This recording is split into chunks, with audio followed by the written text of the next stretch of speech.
மனிதன் என்ற போர்வையில் மிருகம் வாழும் நாட்டிலே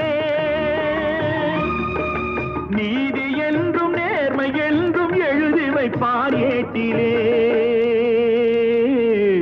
எழுதி வைப்பார் ஏட்டிலே. அங்கே சிரிப்பவர்கள் சிரிக்கட்டும், அது ஆணவ சிரிப்பு. இங்கே நீ சிரிக்கும் புன் சிரிப்போ ஆனந்த சிரிப்பு.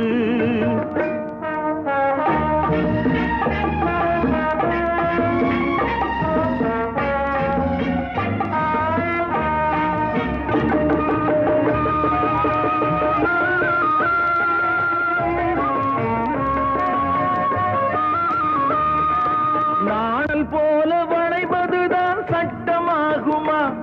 அதை வளைப்பதற்கு வழக்கறிஞர் பட்டம் வேணுமா?